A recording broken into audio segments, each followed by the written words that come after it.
Over the course of his career, he has thrown for nearly 70 more touchdowns than INTs. He has a quarterback rating in the 90s, and his quarterback win-loss record is 30 games over 500.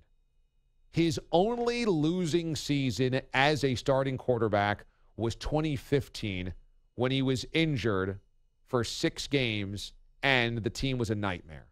He went 3-7. Every other year, he's been 8-8 or better. A couple of 10-6s in there, a couple of 12-4s and 11-5. Joe Flacco's not a Hall of Famer. But Joe Flacco shouldn't continually be called the most overrated guy or the worst contract or anything else that people want to attach him to simply because he's boring. In 2012, when he wins a Super Bowl, and oh, by the way, if Ravens fans, all you get out of the Joe Flacco era is a Super Bowl, you've got to be pretty happy with it. Okay? Seriously. I mean, you got a guy out of Delaware to be your starting quarterback for 10 or 12 years, and you won a Super Bowl.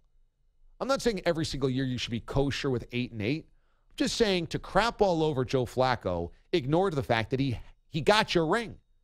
He single-handedly, in a lot of ways, because that defense was no longer the strength. I mean, you had basically Ray Lewis with a RoboCop arm over there, an aging Ed Reed, an aging Terrell Suggs.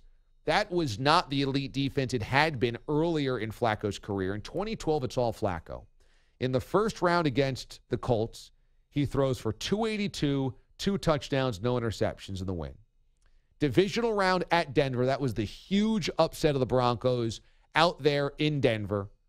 He outduels Peyton Manning, throws for 331 and 3 touchdowns, and the busted coverage in overtime that they win on. Or at the end of regulation that they win on. Then, AFC Championship game at New England. Throws for 240, 3 touchdowns, no INTs. One of the greatest quarterback playoff games ever in Foxborough by a road QB. I'm telling you, if you remember that AFC Championship game, very tight in the first half, but Flacco never made any mistakes. Second half, Patriots defense, he started to figure out, went down the field, took advantage of some situations, threw 3 touchdowns, no picks, and they pulled away for a win. They went to New England, and the Ravens won by 2 touchdowns with Joe Flacco at the helm. AFC title game. And if Lee Evans doesn't drop a pass the year before, they're in a Super Bowl II and he wins in New England again. Correct. He would have had, if Lee Evans does not drop that touchdown pass, he would have had back-to-back AFC Championship game wins at Foxborough. And then in the Super Bowl, throws for 287, 3 touchdowns, no interceptions. So, in 4 games in the playoffs, he threw for 11 touchdowns, no interceptions, and a quarterback rating of 120. Super Bowl MVP. He didn't deserve that contract. He did deserve that contract. Now, could you ever bank on him doing that again? Maybe not. Maybe not. But I'll tell you this.